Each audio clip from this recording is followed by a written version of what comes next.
Here at Neyland Stadium after Tennessee defeats South Carolina 41-20 with Josh Ward, co-host of Josh's Swing. I'm Vince Ferrara, co-host of Sports Talk with John Wilkerson. And my goodness, defense came to play. I mean, we talked about all the missed tackles and, hey, this is going to be a track meet. And it looked like it might have been early on, but I think Tennessee's defense won this game for them. What do you think, Josh?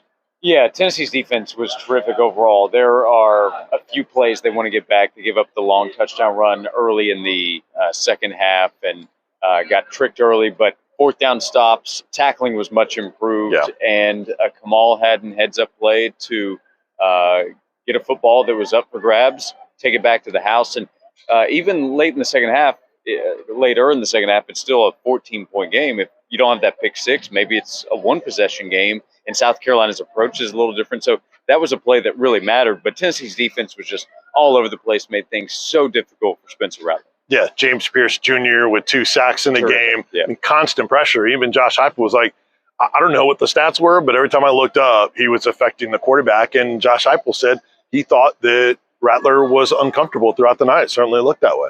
Yeah, Brent Hubbs asked Pierce if he thought that he was forcing tackles to guess what he was going to do. And Pierce mentioned something along the lines of, read and react, but it seemed that way. The tackles didn't know what he was going to do. They couldn't keep up with him. It's a bad offensive line, to be clear. It may be the worst in the SEC. Right. Maybe it's up for worst in the nation. But Tennessee had to take advantage of it and did. And Tennessee's defense remembers what happened last year. It was talked about during the entire offseason. It was talked about all week. And they didn't want to talk about it during the week. It was top of mind, and they went out and they sent a message. This defense is going to matter for how far this team can go this season. Yeah, Joe Milton said, well, last year didn't have anything to do with it, but it added fuel to the fire, which is contradictory. Meaning it had something to do. It just did. Like, it doesn't really matter what they say. Common sense tells you they gave up 63 to South Carolina last year, and they wanted to right that wrong as best they can. You can't get last year's result back. Right. But you can change the conversation about the defense, and I think that happened tonight. The defensive front for Tennessee is legit in terms of talent, especially when you see Pierce, who's just he's been a constant with the defense since the start of the season. And part of it was I recognize the offensive line's not very good, but they haven't played tough competition. What can they do in an SEC game and at home at night with the crowd behind them? That combination in Neyland Stadium this year is going to be something. The crowd and the talent they have up front, it's for real. Yeah, Elijah Herring saying in the postgame that, it was film study and why they were able to have such quality pass defense in the game and passing off coverages and doing a lot of things that, frankly, hurt them last year against South Carolina, hurt them a lot in some other games they haven't been as good at. So a lot of real positives from the defensive side of the ball.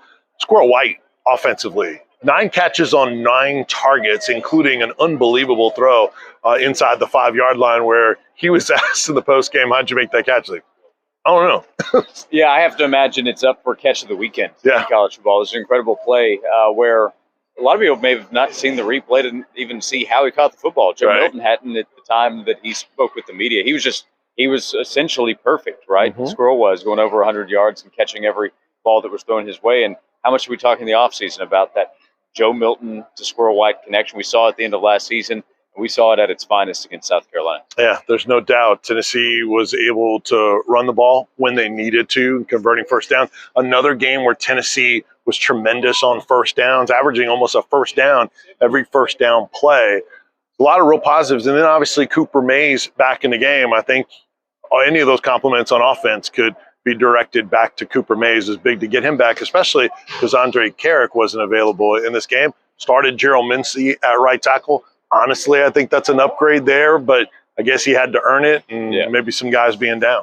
Well, it's closer personnel-wise to the offensive line we talked about in the offseason, knowing who Tennessee had to replace and Darnell Wright and Jerome Carvin from a year ago. The offseason talk was about, well, you have Cooper back at center with Javonte Spraggin, so that part of your interior is intact. And then Gerald Mincey can slide over at right tackle. There's a guy that's on NFL draft boards at least. Right. And now maybe we're seeing him in that position. So it's an offensive line that will still have its challenges, but there's no doubt it's a lot better to have Cooper there at center. And I think having Gerald Mincey at right tackle. Yeah, a couple of things on the negative side. There are some mistakes on special teams. And then the injury to Brew McCoy was just awful to see. Joe Milton, afterwards asked him about it, and he said, Man, I didn't want to go back out there because of how hard he worked and how devastating it was to him. But I give Tennessee credit. They were able to kind of channel those emotions. But, man, that was just so difficult to see. And he's such a key player. Can't imagine he's gonna be back again for Tennessee. Hey, it'd be hard to believe. Right. Yeah, Brew's one of Tennessee's best players. Yeah. He's an important player. He can make the tough physical catch, can make big plays down the field. He can just do pretty much everything at that position. And he's going to be a loss. Now, they have depth at the position, I believe. Caleb Webb is a talented guy, but he's not nearly as proven as Brew. Tennessee was without Dante Thornton. Should get him back. We'll see with the timeline, not sure. But Right. He was not able to play against South Carolina. That's another benefit, by the way. They get 2 weeks now. Yeah. This team has dealt with not a lot of major injuries until you get to the Brew conversation. Mm-hmm. But this team could use a break. Joe Milton could use a break. But it was a great night for Tennessee.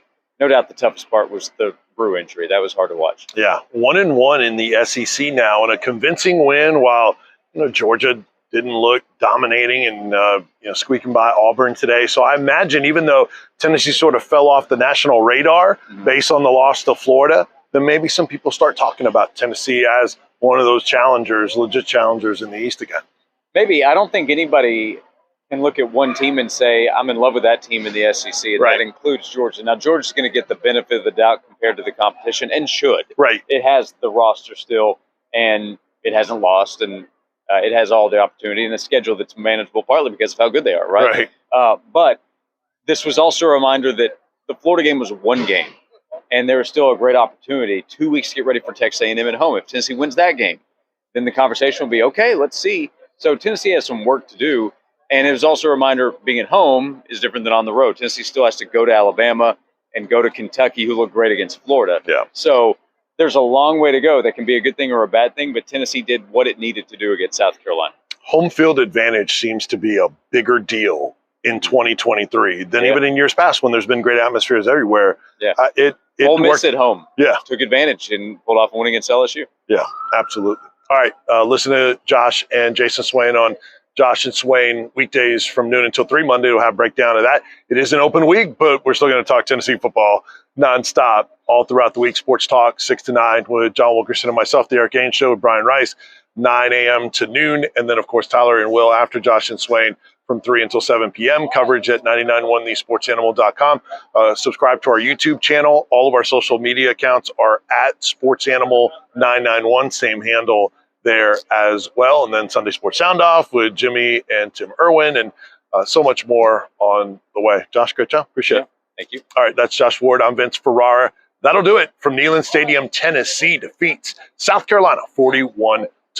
Have a great rest of the weekend. We'll talk to you on Monday here on 99.1 The Sports Animal. See ya.